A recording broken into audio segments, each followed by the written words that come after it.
So hello everybody, my name is George Williams. I'm the Next Search Catalog Coordinator at Northeast Kansas Library System. I'm Christopher Brannon with the Coeur d'Alene Public Library and the Cooperative Information Network. All right, this is one of our regular Thursday videos, and you can find this video if you go to koha-US.org and click on Learn From Us. This is something that you can find on the Learn From Us page of the koha-US videos. This is, well, it looks like this will be episode number 12. Nice. And you can also find all of these on YouTube. If you do a search for koha-US, you'll get our lovely list of all of our videos. We record all the meetings, but if you click on playlists, you'll see the every other Thursday videos, and there's the whole list of them there. So they're easy to find. We try to make sure they're easy to find. And this one, you know, the last few videos, you know, last time around we did SQL extract value. Then before that we did union queries and coalesce, and dates and subqueries, and like versus equals, and concatenation, and if-then statements, and links and reports. So we've done a whole bunch of stuff about reports, and that's all building up to this crazy report that I use called the item dashboard. So everything, you know, this report uses links, it has concatenation, it has some if-then statements. It does use like instead of equals, although it could use equal the way I'm using this one. It does use subqueries, it uses coalesce, and it uses unions, and it uses extract values. It uses every one of these last 7 things that we've talked about, and it just throws them all into one report. And this report is complicated enough that I actually put a whole web page together that walks through all of the steps that I use to get there, and we'll share the link with that in the video. And you know, let me start off by just running the report, and I'm going to run it and talk about why I created it. So let me set up 3 of these to run. So, you know, at my library, we have, for my koha, we have 51 libraries using the same koha. And we have staff members at some libraries that have master's degree in library science. They're the director. They've got, you know, our biggest libraries in a town of about 35, 40,000 people. Our smallest library, though, is in a town of about less than 150 people. Their annual budget is tiny. It's like less than $25,000 a year, and part of that is a grant that they get from us. I think over $5,000 of that is a grant that we give them every year for their system-wide grant. So I have a huge degree, varying degree, with staff with training and experience and education.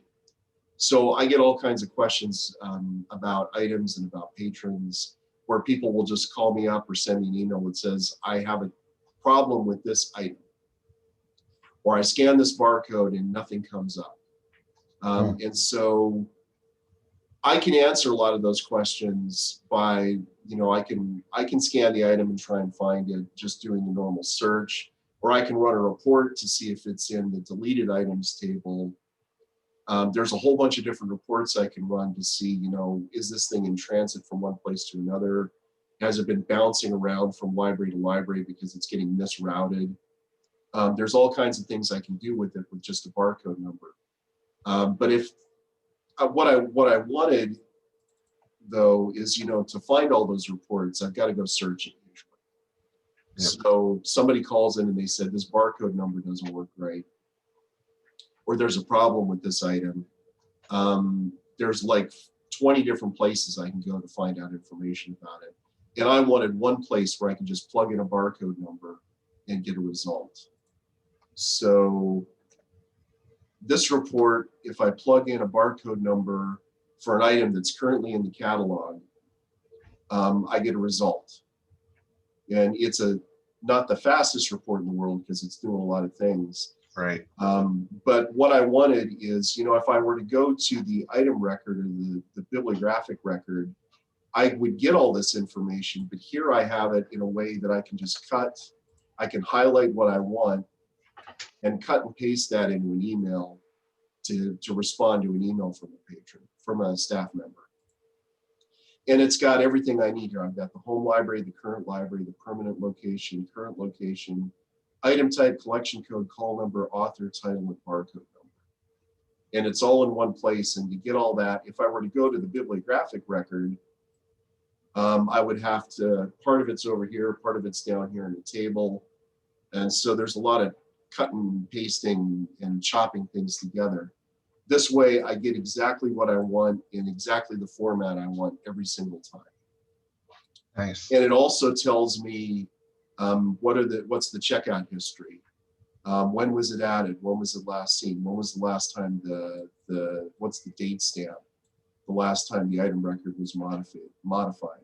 Does it have a not for loan status? This one is damaged, lost, and withdrawn because I wanted some data in there for an example. So it was damaged in shipment today. It was lost today, and it was withdrawn today. But then I've also got, if it's checked out, there'll be a link. Well, if it's in transit, there'll be transit information from the branch transfers table.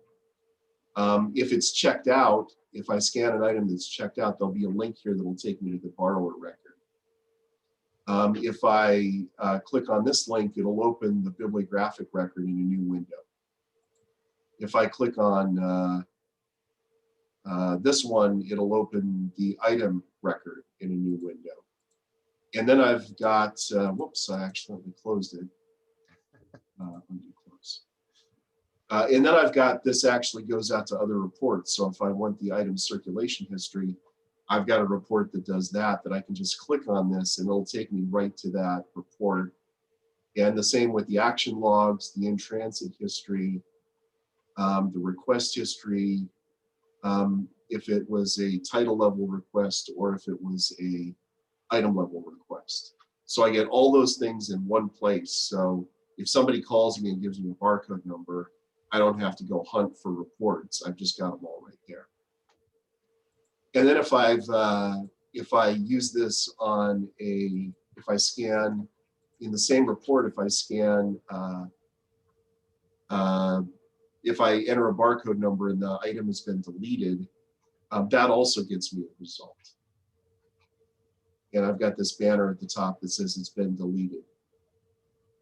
And it does the same thing. It gives me all the item, and it gives me slightly different item information because there's less information I need to know if it's been deleted. And it doesn't go to the same reports because once an item's been deleted, you can't see the circ history. You can't see well, there's a whole bunch of history that you can't see anymore. How are you pulling the, just out of curiosity, I'm just following along and realizing you've said at the bottom that this was deleted from the catalog within the past 13 months. How are you even figuring that out? Because the deleted table doesn't record when it was deleted. It only has the last timestamp.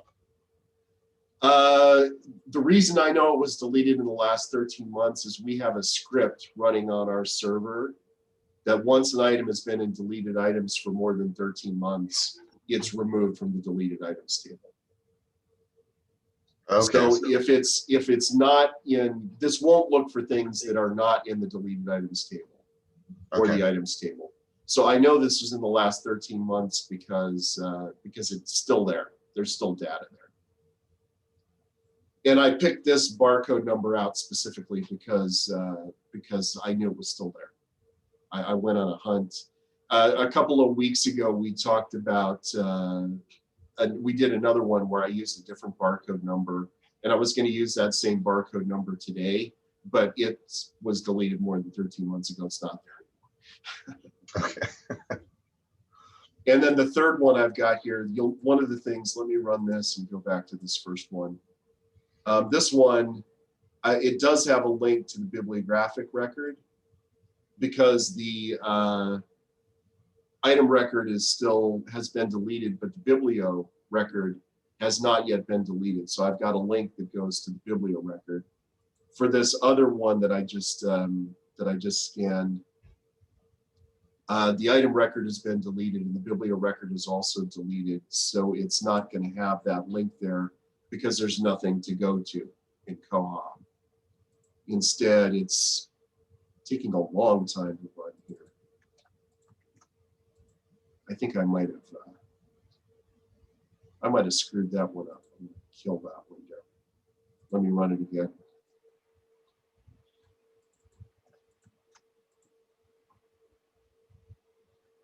This one should just have a dash there where instead of a link to the bibliographic record, because there isn't a bibliographic record to go to. Oh, instead of just a dash, I actually put in some pretty text that says bibliographic record has been deleted. How efficient of yourself. Yeah, that was the whole idea about this. I spent hours and hours and hours building this report over a period of about 2 or 3 years. And the whole idea was that if I put this all together and do it this way, if I spend 100 hours on this, that'll save me like 2 minutes each time I get one of these phone calls. And so this is purely out of laziness. I spent a ton of time working on this purely out of laziness. Out of pure laziness, you were purely productive. Totally, yeah. So let me close these and I'll, whoops, I didn't want to close them all. Let me go back to save reports there.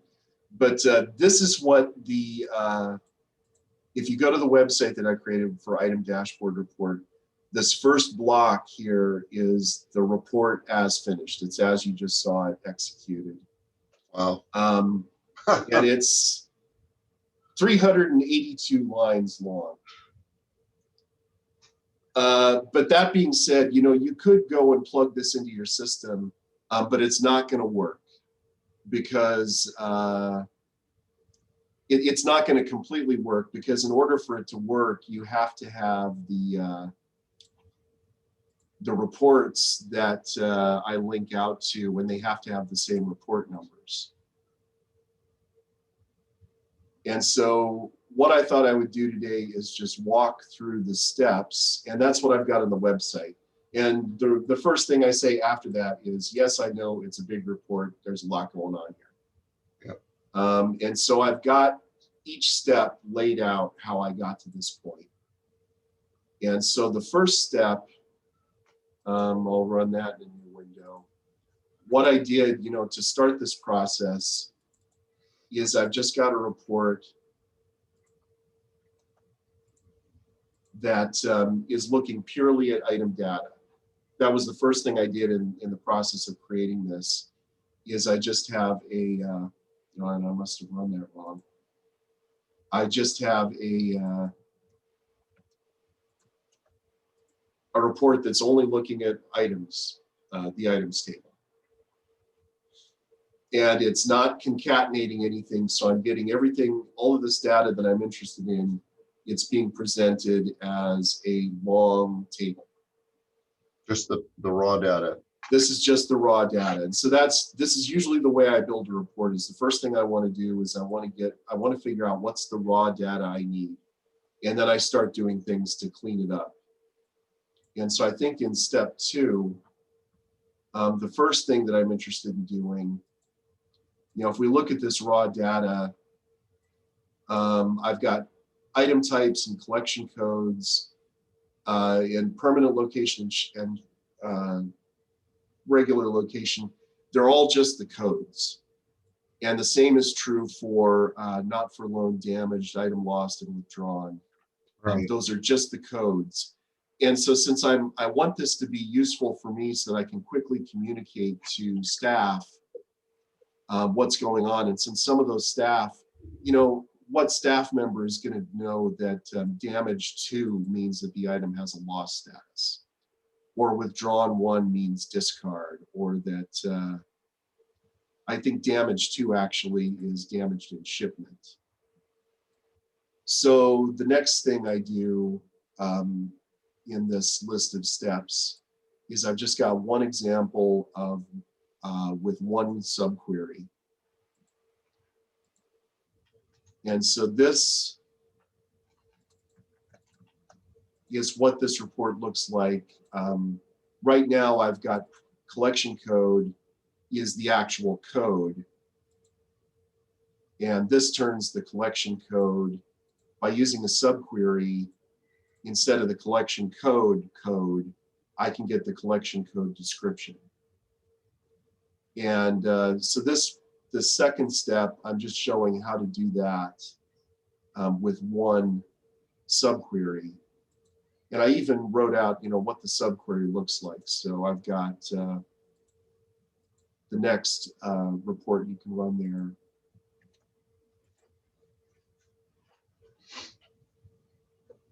No, I think I did the wrong one. I wanted this one.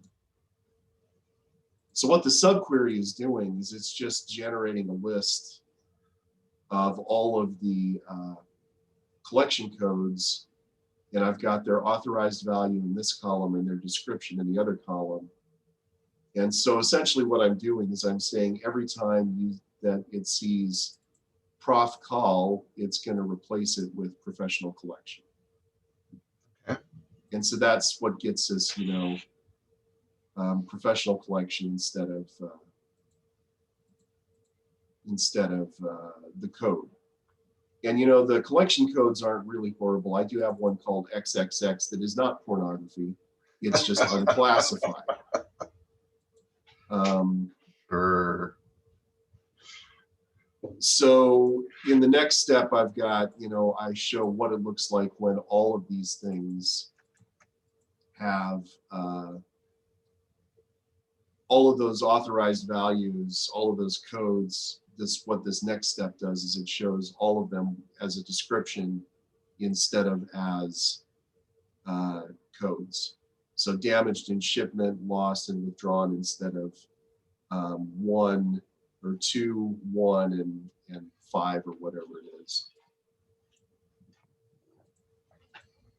Nice. So the subqueries are really useful for getting that information to make it easier for staff to understand. Right.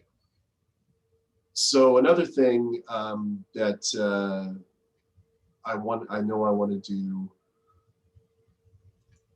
is in run both of these. Should have left that last one open.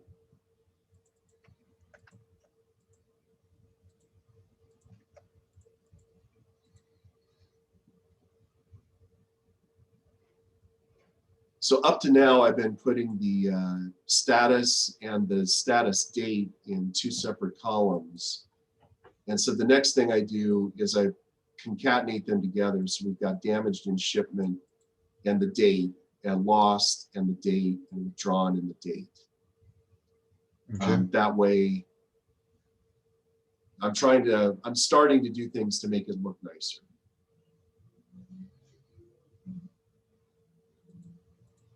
You have a damage status specifically for in shipment. That's interesting. Damage in shipment was created when we had a courier vehicle that was in an automobile accident, and all of the materials were destroyed, and Wow. the driver did not survive the accident. Oh man. And so this was we tried to identify which items were in there because the courier company's insurance paid for the replacement of those items. Wow. Yeah, it was before I got to Kansas. So the next thing I'm going to do here too is, you'll notice this title I've got, Expect More, is the title of this book. And so if we run number 7, report number 7. This is going to do what we talked about in the video about extract mark. So if you go to this website for this, how to do this, I've got links to all of the videos that we've done so far. So step 4 involves using concatenation and if statements. And so there's a link here to that video. So if you haven't seen that yet, and the step 3 has got the subqueries. And so there's a link in there to the video. So if you Nice. go to this website, you're going to see all the things that we've been talking about over time. So in this one, in the first one, we've got the title is expect more, and that's just the 245 subfield A from the MARC record. But here I'm able to add in if it has a B or an N or a P field. I'm putting all of those together into the report here, so that the title is not just the title. It's going to have all of the parts of the title. Right. And that's something that's really useful when you're talking with people at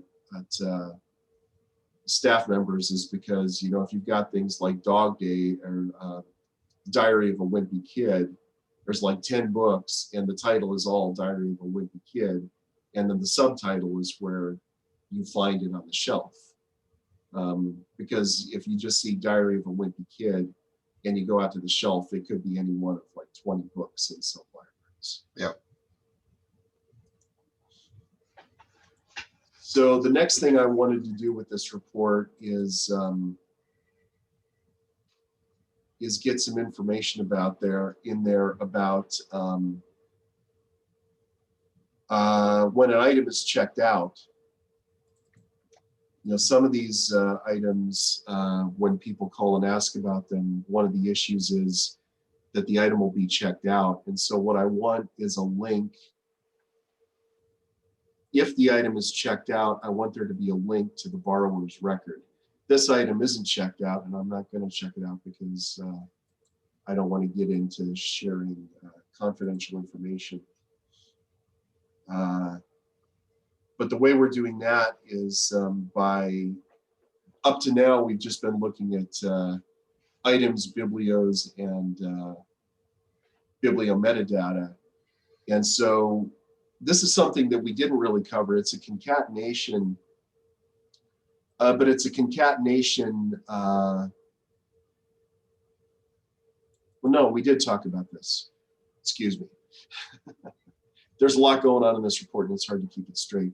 What I'm doing here is in order to get the, in the item record, you can tell if an item is checked out or not, but you can't tell who it's checked out to.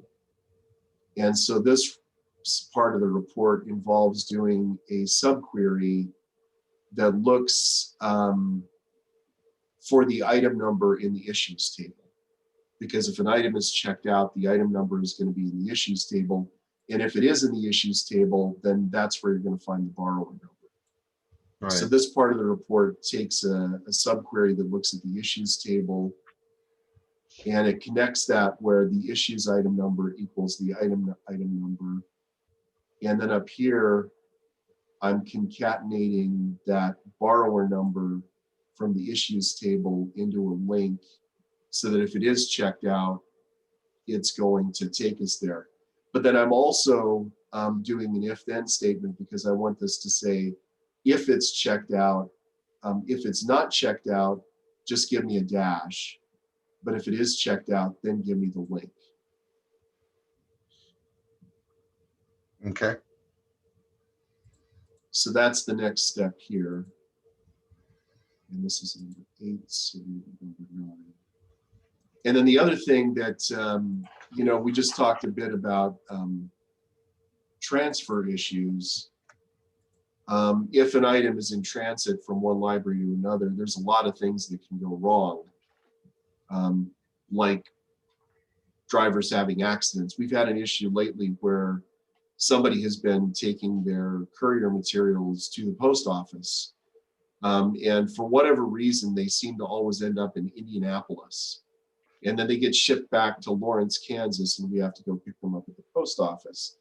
But we do have a lot of issues where we have things that get lost in transit. And so I've got this next section of the report is doing something similar where we're linking to the branch transfers table. And so I've got a subquery here, which is looking at the branch transfers table where the date arrived is null. So the subquery is getting me all of the data from the branch transfers table where the items haven't arrived. And then actually in the report, I've got an if-then statement that says if the branch transfer data is null, then it's not going to, if there's no branch transfer result, then it's going to give me a dash. But if it is in the branch transfers, it's going to show me where it was shipped from, where it was shipped to, and when it was shipped. Cool.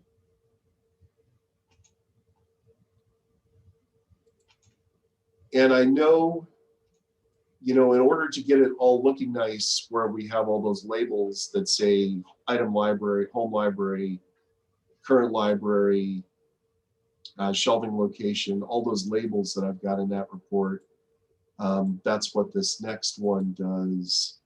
The next step I took was to add that label data in there.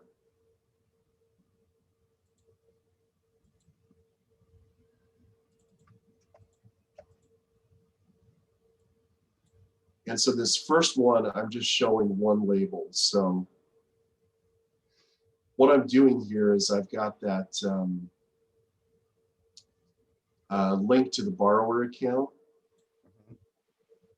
So I'm concatenating, I'm doing a concatenation where I'm saying, put this text and the previous if-then statement with the link in it.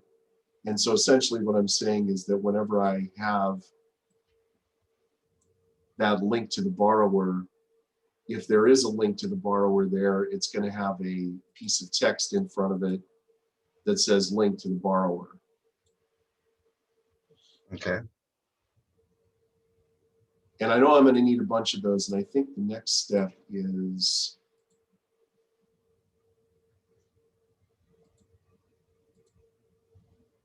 well, actually, the next thing I did was I added in links to all of the reports.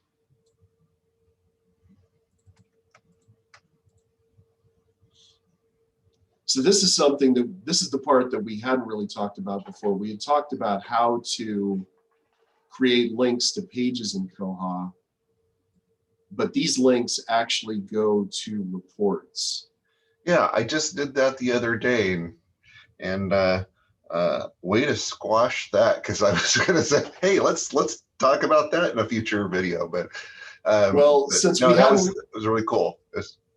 Since we hadn't really talked about it before, well, one of the things, this is step 8 on the web page. So the reports that I'm using here, what I've got is I've got links to the actual reports that I use.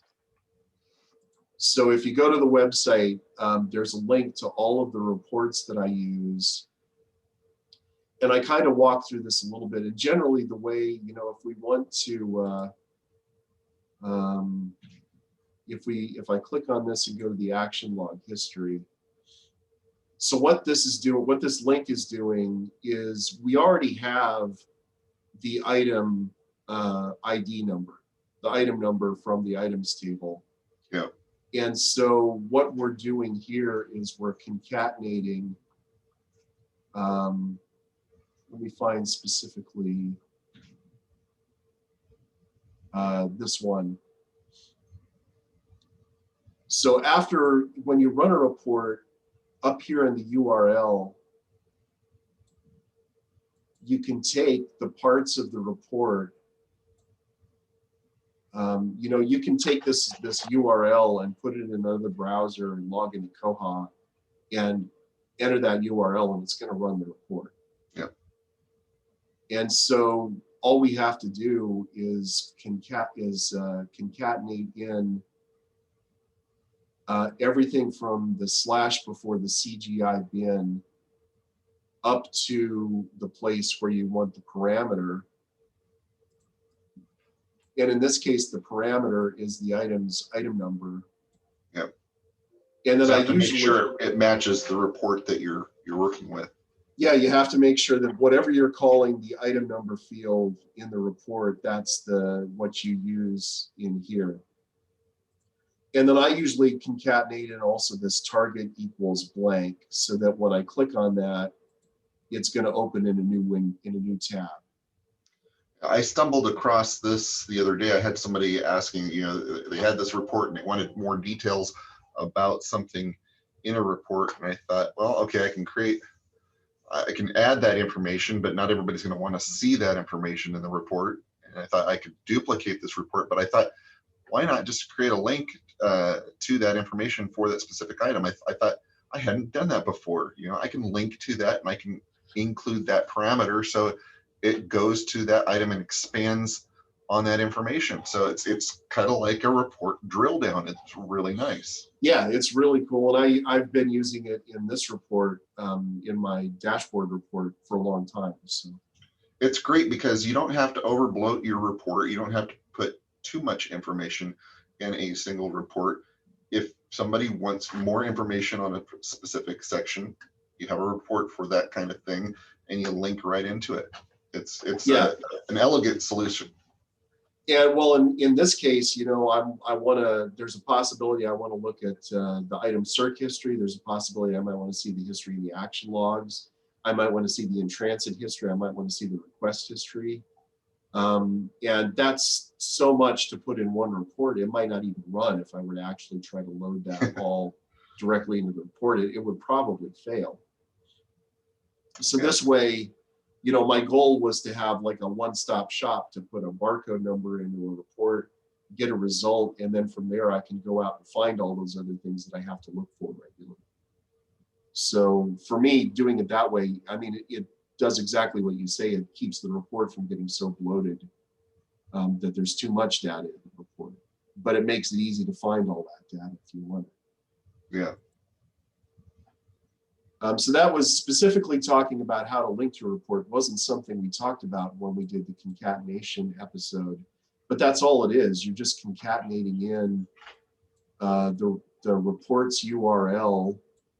You need to put the report number in there, and then you need to find the pieces that you want to search for and find the way that they're explained, the way that the report expresses them, and make sure that it matches the way that the other report needs them to be expressed.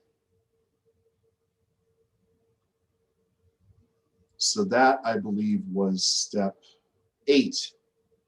So we're almost halfway there.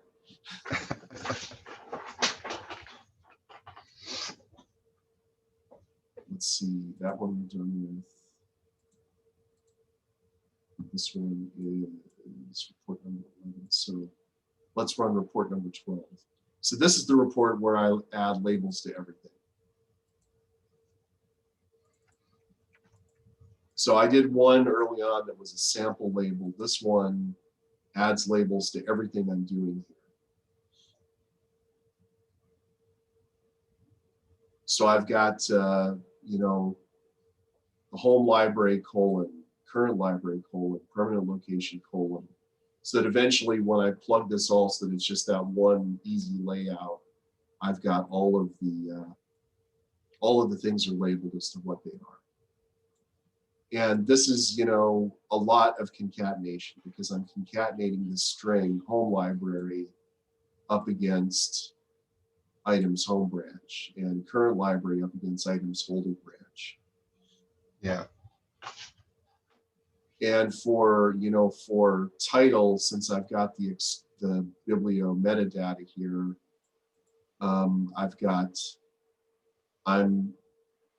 I already had that concatenated into this string with the separator, and now I'm putting a concatenation around that so that it's got a label that says title. And really, this is the reason that this step I feel is necessary is because, like I said, I'm trying to get to a point where I can copy and paste this data if I need to in an email, and it makes sense to the people that are getting it, who might not, think about, when they see the statuses, they they're going to need something there that tells them it's a damage status or a withdrawn status. Because like I said, the level of experience among the staff varies. And so I want, the things that I try to do, I try to make it just as easy for the new person on the job to understand as it is for the person that's done this for years and years and years, like we both have.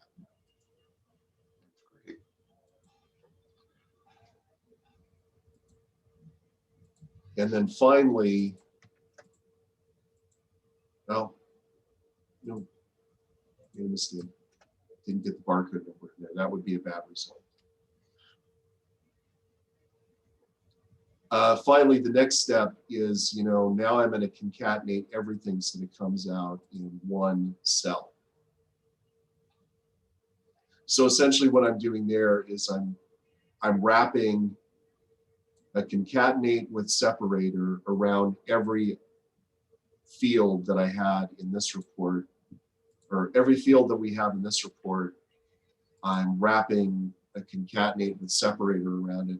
And the separator I'm using is the HTML code for a line break. So instead of getting all of this data in separate squares in a table, I'm getting them in one square where they're all separated by an HTML line break. And so, this is, yeah. Oh, I was going to say, so I may be jumping ahead here. I apologize. If I remember correctly in your demo, those were actually in separate groups. So do you later concatenate just groups to be able to spread those apart into groups? That's actually the next step. Ah. So this was number 13, number 14. I think when we get down to the next step, next, I want to add a couple of additional line breaks to divide the part into sections. And the way that I do that is actually pretty simple. I know that I want a section break between like this. This is kind of the item data about, these are the things about the item. It's kind of like the item metadata. And then I get down to like the item statistic data and the statuses. And so all I do is I stick a line break before checkouts. There you go. Okay. And then I stick a line break before the link to borrower, because that's at the top of the section in the section for links. And then I added another one before the reports. So it's a really simple way to do it. Yeah. And that switches me from this kind of result to this kind of result where I've got 4 sections. Nice.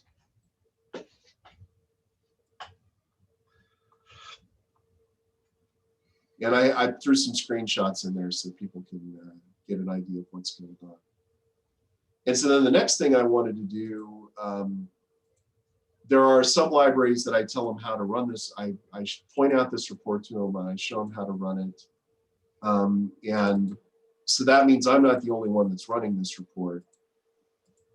And like I said, varying staff members, varying levels of experience, everybody's different. I wanted to throw something in there to make it painfully obvious that this item is in the catalog. So I've got a green banner at the top and the bottom that says this item is currently in the catalog.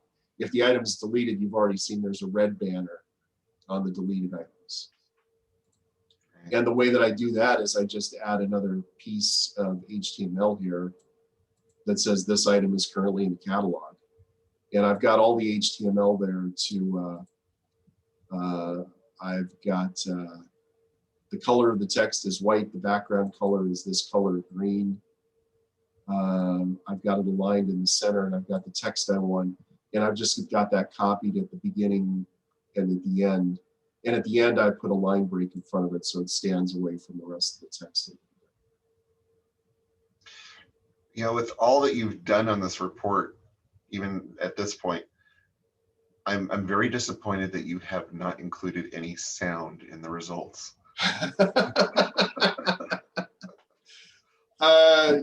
Andrew at Bywater had for a while when he was experimenting with sound, you would I don't remember what it was, but he would open something and it would play part of the Batman theme from the 1960s Adam West Batman TV show. So this report, once I get to this point, we're at a spot where essentially this is done as far as items that are still in the system goes. And I've got, I wrote these reports on my system. So this top one is a barcode that's still in the system. The second one is a barcode that's not in the system.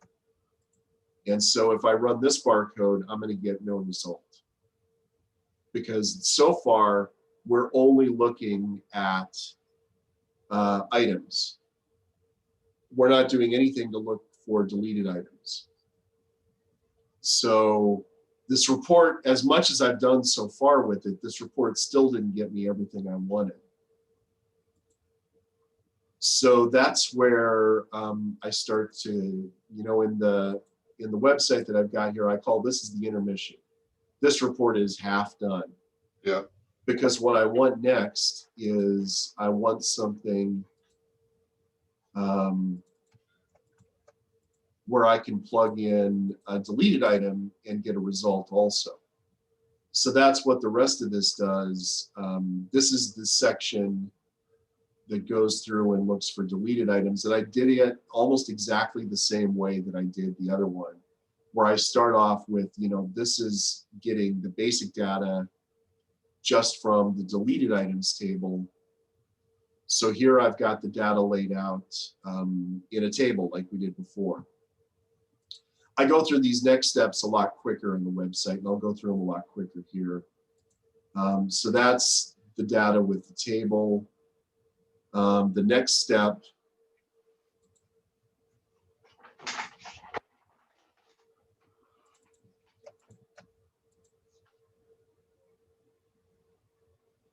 we've got the data, and I've got all of the oh, actually, this is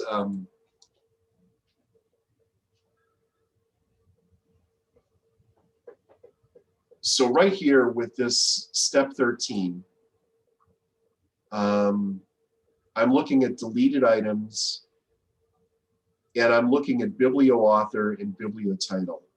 And so this is that area where we talked about in one of the videos about coalesce is the next step. And I've got a link to the video on how to do coalesce here. So what I'm doing in this next part is, so for this first step, I get the data and it's laid out as a table. And this item is still, the item has been deleted, but the bibliographic records still exists. So this barcode number gets me the item data plus the title and the author. This next one is not going to be able to give me the title and the author because the bibliographic record has also been deleted. Right. So the next step here is to change the join on the biblio table to a left join, and then to also do a left join on deleted biblio, so that when it's when the title is still in the system, it's going to get the author from the biblio table. But if the title has been deleted, it's going to get the author from the deleted biblio table. And that was something we explained in the video called SQL Coalesce. So talking about coalesce real quick. Yeah. I love coalesce. You opened my eyes to a great function that I didn't know about before. But I was wondering, when you did the first section for an item that exists that isn't deleted, right? When you did the section for the deleted items, did you just add duplicate code to handle that, or are you using any kind of coalesce to determine, if there's something from an items table, put it here, if not, coalesce to deleted items, if not, then this. Well, what you have to do is you have to, in this first version where I've got biblioauthor and bibliotitle, so it's only looking at things where the bibliographic record hasn't been deleted. I'm doing a left join to biblio, where deleted items biblio number equals biblio number. So the deleted items table is saying, show me things from the biblio table where there's a biblio number, but if there isn't a biblio number in biblio, then don't show me anything. Okay. And so in the next one, I have to left join to deleted biblio. So I've still got the left join to biblio where deleted items biblio equals biblio number. But then I'm also going to do a left join to deleted biblio where deleted biblio number equals deleted items biblio number. So the deleted items is going to look in both biblio, is going to link to both biblio and deleted biblio. And it's going to do a left join to both of those. Okay. And that's where the coalesce comes in, because it's saying, you know, if deleted items, if there's no connection between, if there's nothing found in biblio where biblio number equals deleted items biblio number, and since it's a left join, essentially it's looking at deleted items biblio, or deleted biblio and biblio at the same time. But it's only going to give a result. And here, by coalescing them, it's going to, where biblioauthor is null, then it's going to coalesce into deleted biblioauthor. Does that make sense? Yeah. So you do still have to add the code in there to do the left join. I think that's kind of what I'm.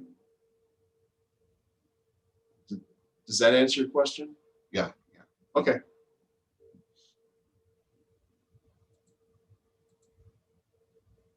And so that's what's going on here, is now I've got, you know, this one, if there's no result, this is the first step where I've got no result where the biblio has been deleted. And here I've got a result for the item from Tonganoxie, which is this middle barcode number.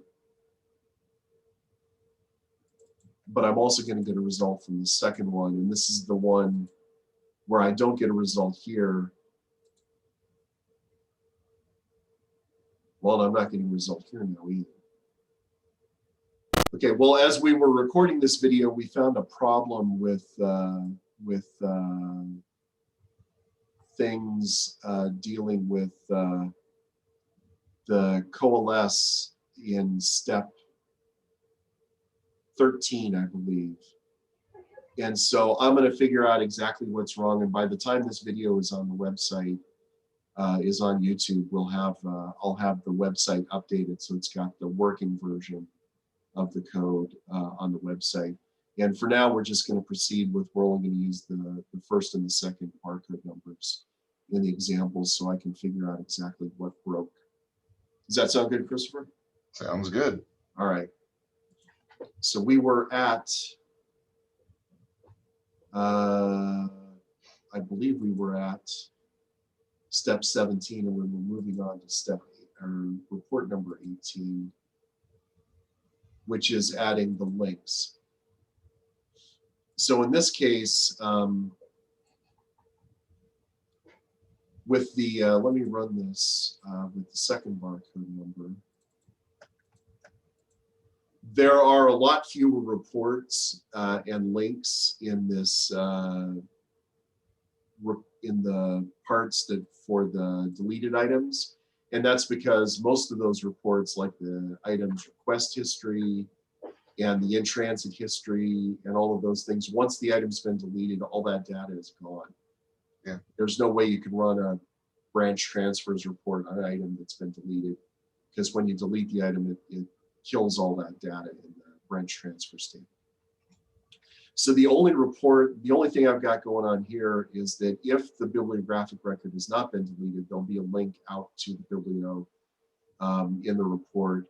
And then I've got this other report though that I think I can safely run it in the video.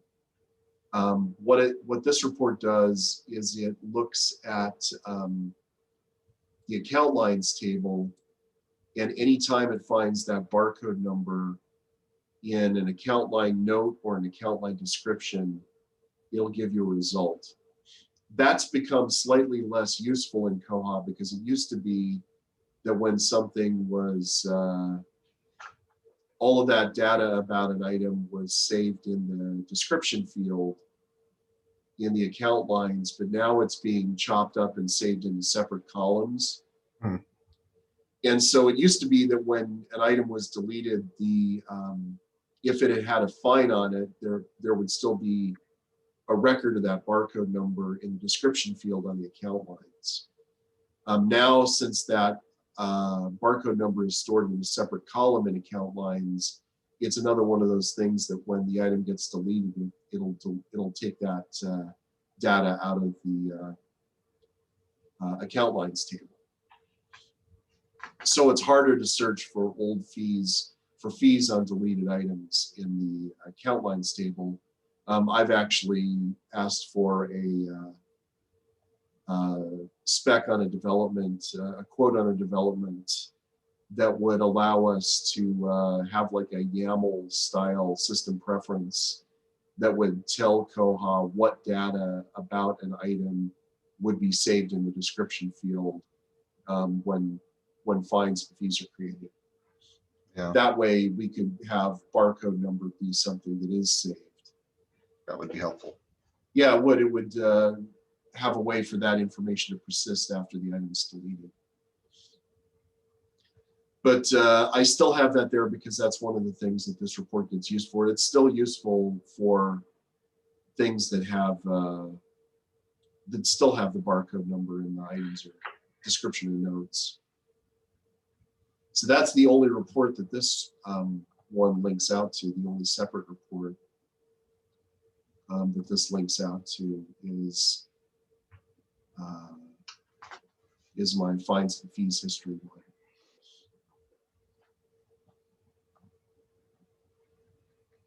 So the next step I've got going on is I wanted to add all of those labels back in to the deleted items process. So that's what this next step does, and this is step 16 on the website. So now I've got home library, Tonganoxie, current library, permanent location. I've got all that label stuff that we talked about before in there.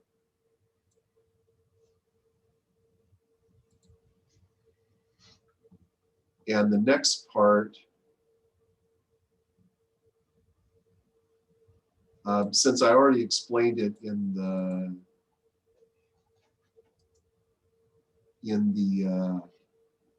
first video, I didn't go through as many steps to get to this point, but this one,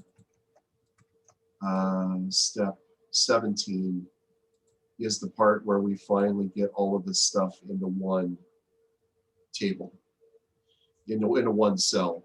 Right. And I already threw in the section breaks in this one because we just talked through how to do that in the live version. And then finally, I put in the header and the footer.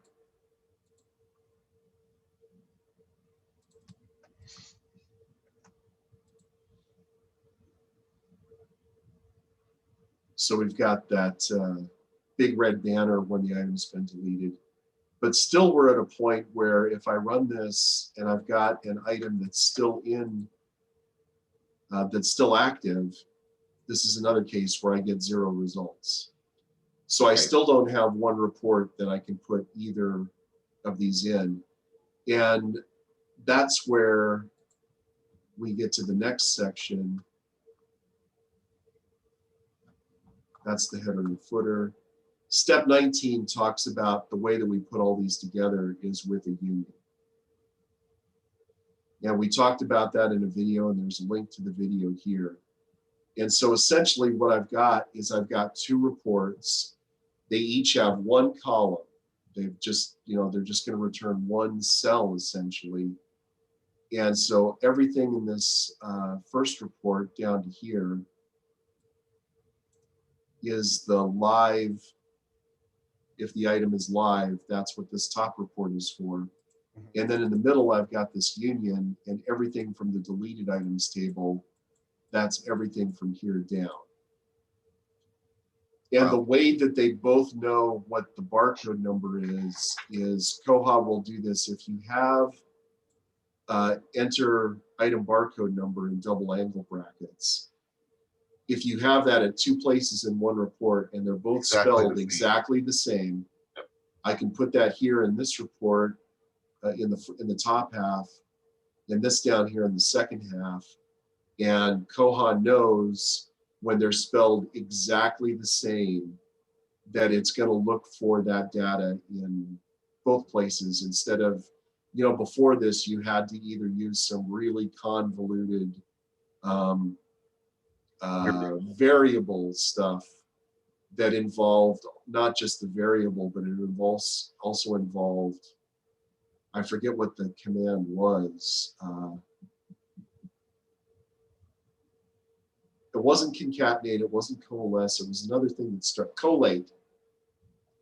You had to do afterward, you have to create the variable and then do collate, and then it was whole, you had to collate the character sets. You were the one that showed me how to do that. Yeah, it worked. It was tricky to get it to work, and every version that came out of Koha, something would break. You'd have to fix it. And it was like, yeah, it was a nightmare to try and keep up with.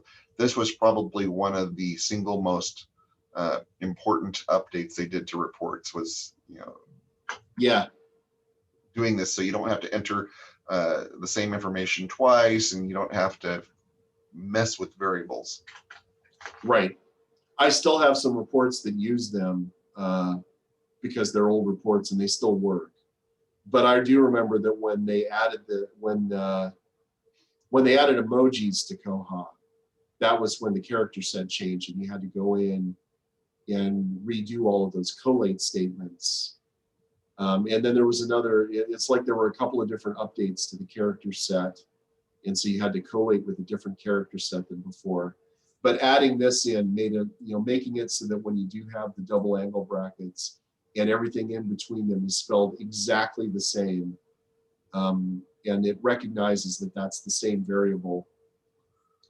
That helped a lot, and it helped even more when the first release that was in, there was a bug in it, and when they fixed that bug, that made it perfect.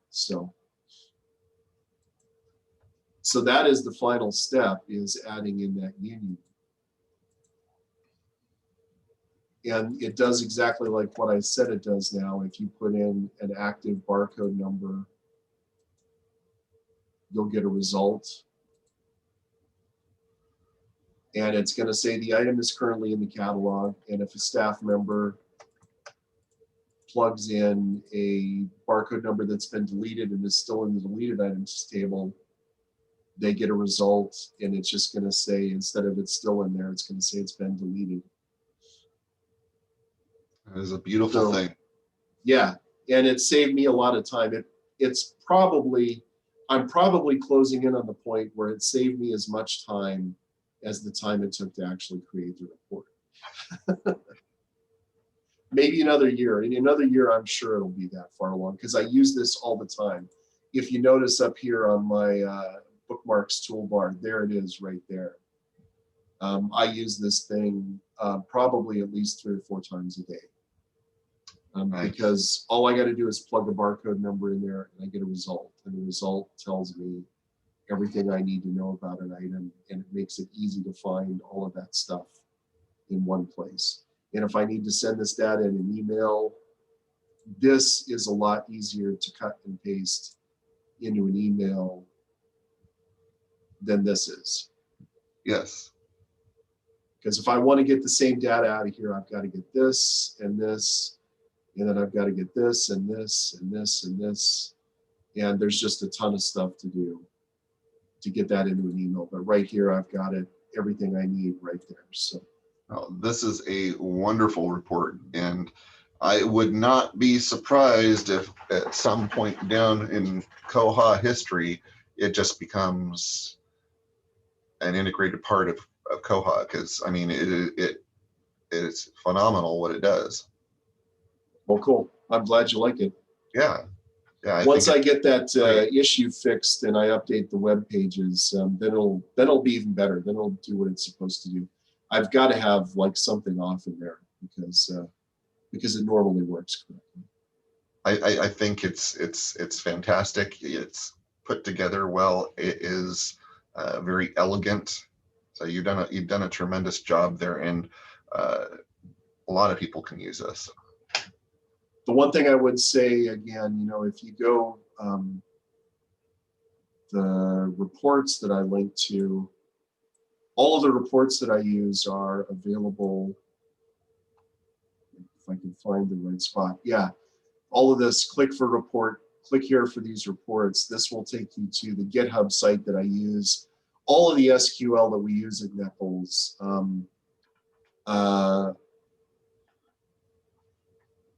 I run a report to put all of this stuff, essentially to back it up on GitHub. Do you have these in the Koha Sql library as well? I put a lot of stuff in there, but there's some stuff I don't use because I do use some specially created authorized values in our reports. And if you use those, if I have a report that uses those, it can't really be, it's hard to transfer to another library if you don't have that same authorized values table. Got it. That was a presentation I did at the koha-US conference in Coeur d'Alene. That maybe somewhere down the road we could do a video on that too, because it's been a while since I've talked about that. I think you did bring that up in one of our previous videos, though. I might have, yeah. I don't think we did a whole video on it, but it's an easy way. For us, we have 51 libraries, and 4 of them are in one district. So they want data. Sometimes they want data just for Donovan County Elwood branch, or just for Donovan County Highland branch. But because I've got them, because all of their their library code starts with DONI, I've got an authorized values table that is essentially a duplicate of all of the branch codes. But then there is one of those is DONI wildcard. So that way they can run a report that gets them data for all 4 of their libraries instead of just for one at a time. And the same is true with our other Prairie Hills Library District. And the reason that works is because I've got the branch codes so that the first several letters of the branch code match and only match their libraries. Nice. So it's harder to do if, like when I worked at Latah County Library, the codes for Latah County libraries were BOV, DEA, JUL, MOS, and et cetera. So none of them had any common pieces to them. So that made it a lot harder to do there. But Was that something? Were those codes in place when you took over this position, or? Those codes were in place, yes, here at Nichols. If you have a bunch of codes where there isn't anything in common, then what you got to do is you got to go in and come up with a plan for how to change all those codes to make them so they have something in common. So awesome. Well, this has been fun. Yeah, well, George, you have taken us on an extremely interesting and extremely long journey. Yeah, that was. This will be 8 episodes total. Yeah, it's quite a bit. I am happy to say that next time, our next video will not have anything to do with SQL. We'll try to deviate to something else. And you're going to lead the next one. I think maybe you should lead the next couple. I'm kind of worn out. I'm up for it. I'm rested up. I'm ready to go. So yeah, absolutely. So George, thank you very much for sharing your exceptional work with SQL. Again, I have learned a lot. You've added to my arsenal for report writing, and I am looking forward to using those tools. I've already been using some of those tools and enjoying that. So thank you so much for everything that you've shared and everything that you've done. And thank you for being a part of our training videos. Sure, you're welcome. All right, well, until next time, see you around. See you later.